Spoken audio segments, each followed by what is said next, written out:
तो नमस्कार दोस्तों, स्वागत है मगर ट्यूटोरियल्स में। उम्मीद करता हूं सब लोग स्वस्थ होंगे, व्यस्त होंगे, ज़बरदस्त होंगे। दोस्तों, जेटेट वर्सेस सीटेट इस मामले की सुनवाई माननीय सुप्रीम कोर्ट में हुई थी और 12 को ही फैसले को जो है माननीय कोर्ट ने रिजर्व कर लिया था। उस समय से लेकर के आज तक लगभग महीने भर पूरे होने को हैं।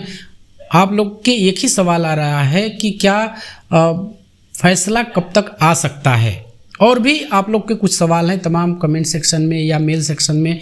मैं जो देख पा रहा हूं कि आप लोग बार बार यही 2-3 सवाल दोहरा रहे हैं। जो मेनली सवाल आप लोग पूछ रहे हैं कि फैसला कब तक आ जाएगा, उस संबंध में भी आज हम लोग बातचीत करेंगे कुछ नई अपडेट्स के साथ। दूसरा जो सबसे बड़ा आप लोगों का प्रश्न है कि जो भर्ती प्रक्रिया है, क्या नई सरकार बनने के बाद उसको कहीं निरस्त तो नहीं कर देगी, इस तरह के भी कमेंट्स आप लोगों के आ रहे हैं। और तीसरा और सबसे जो महत्वपूर्ण सवाल है वो आप लोग पूछ रहे हैं कि फाइनल अपॉइंटमेंट इसका कब तक हो सकता है।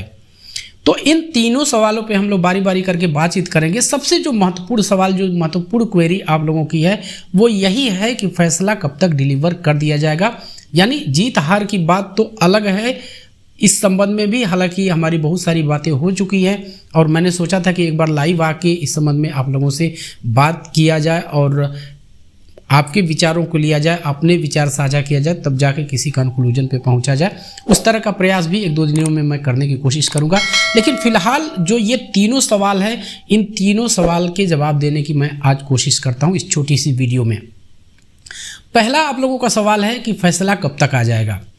मैंने कई बार आप लोगों को एक दो वीडियोस मैंने बनाए हैं इस पे, और मैंने आपको बताया था कि देखिए फैसला इसी पे निर्भर करेगा कि माननीय कोर्ट में पहले से कितने फैसले पेंडिंग है, यानी कितने फैसले इससे पहले माननीय कोर्ट ने रिजर्व करके रखा हुआ है। जो अभी जानकारी एक मिली है, हम कह सकते हैं कि 30-40 केस पहले से ही वहाँ पे रिजर्व करके रखे गए हैं और बीच में तमाम सारी छुट्टियाँ भी हैं। हालांकि कोर्ट की कार्यप्रणाली या फिर रिजल्ट कब तक आ जाएगा, इस संबंध में भविष्यवाणी करना एक तरह से कंटेम्प्ट ऑफ कोर्ट का भी मामला होता है, कोर्ट की अवमानना जैसी बात है ये। लेकिन हम एक रफली ये अंदाज़ा लगा सकते हैं कि कोर्ट का निर्णय महीने 2 महीने में इसके अंदर ही आ सकता है। मामला महत्वपूर्ण है, नियुक्ति से संबंधित मामला है, बड़ा मामला है, आ सकता है वो। लेकिन क्या माननीय कोर्ट का फैसला आने के बाद भी आपको समय से नियुक्ति मिल जाएगी, ये बातें भी गौर करने लायक है। इन दोनों बातों को हम मर्ज करके यदि चलते हैं, मान लेते हैं हम एक तरह से कि नवंबर तक फैसला आ जाता है माननीय सुप्रीम कोर्ट से, तो फिर आगे की प्रक्रिया क्या? क्योंकि आप लोग को पता है कि झारखंड में विधानसभा चुनाव होने हैं और नवंबर-दिसंबर के मिड नवंबर से मिड दिसंबर तक कभी भी आचार संहिता प्रभावी हो सकती है। और जैसे ही आचार संहिता प्रभावी होगी, फिर जो भी इस तरह के काम होंगे वो जस का तस वहीं पे ठप हो जाएंगे। भले ही माननीय कोर्ट का फैसला आ जाए, लेकिन उस समय आचार संहिता प्रभावी होने के दौरान कोई भी प्रक्रिया आगे नहीं बढ़ेगी, ना ही सरकार को जहां से भी चुनाव में लाभ होने का सवाल रहेगा, मतदाताओं के एक तरह से कहें कि ध्रुवीकरण का सवाल रहेगा, वहाँ पे कोई भी प्रक्रिया अपने आप आचार संहिता के अंतर्गत रोक दी जाएगी। तो यदि ये डिसीजन आ भी जाता है तो भी एक संशय तो बना ही रहेगा। हालांकि इस अक्टूबर लास्ट तक भी यदि किसी कारणवश, मैंने पहले ही आपको कहा कि इस संबंध में कोई सटीक भविष्यवाणी नहीं कर सकता, लेकिन जैसा कि मैंने आपसे ये भी कहा कि 30 से 40 लगभग मामले वहाँ पे रिजर्व है। हालांकि इसका भी कोई इस तरह का डाटा या इंफॉर्मेशन कोई सबूत नहीं है, लेकिन ये चीज़ें कहीं न कहीं से आई हैं निकल के कि वहाँ पहले से ही कई केस रिजर्व हैं 30 से 40 के करीब, तो समय लगेगा। पॉजिटिव पॉइंट इसका ये है कि बीच में बहुत सारी छुट्टियां चल रही हैं, तो छुट्टियों में चूंकि कोर्ट बंद रहेगा, जजेस नहीं बैठेंगे, तो जो एक तरह से इंटरनल डिपार्टमेंट है जो ऑर्डर को टाइप करने या उसको तैयार करने में चीज़ें करते हैं, तो छुट्टियों में ये चीज़ें हो सकती हैं। और संभवतः हम एक अपनी तरफ से, चूँकि हमारा स्वार्थ है, तो हम एक अंदाज़ा लगा सकते हैं कि अक्टूबर लास्ट तक या मिड नवंबर तक ये चीज़ें हमें देखने के लिए मिल सकती है। लेकिन फिर बाद में वही एक अड़ंगा कि फाइनल नियुक्ति कब तक मिल जाएगी, ये डिपेंड करेगा। यदि आचार संहिता खिसक जाती है, जनवरी-फरवरी तक चली जाती है, तो फिर यहाँ अंदर यदि सरकार तेज़ी से काम करना चाहे, तो वर्तमान सरकार जरूर चाहेगी कि हम तेज़ी से काम करें और नियुक्तियां दे करके अपना वोट बैंक है उसमें थोड़ा सा इजाफा करें, लेकिन ये देखने वाली बात होगी। यदि आचार संहिता पहले लग जाती है तो ये चीज़ें अब जनवरी फरवरी के बाद ही स्टार्ट होगी। भले माननीय कोर्ट का फैसला आ जाए, किसी के भी पक्ष में आए, अब उस पर हमें बहुत ज़्यादा बातें नहीं करनी है। दूसरा जो सबसे बड़ा आप लोगों का सवाल है वो है कि क्या भर्ती प्रक्रिया निरस्त हो सकती है? यदि मान लीजिए झारखंड के अंदर कोई नई सरकार बन जाती है तो क्या उस भर्ती प्रक्रिया को वो निरस्त कर सकती है? ऐसा हमें नहीं लगता। देखिए, भर्ती प्रक्रिया पूरी होगी और वो अपॉइंटमेंट तक जाएगी ही।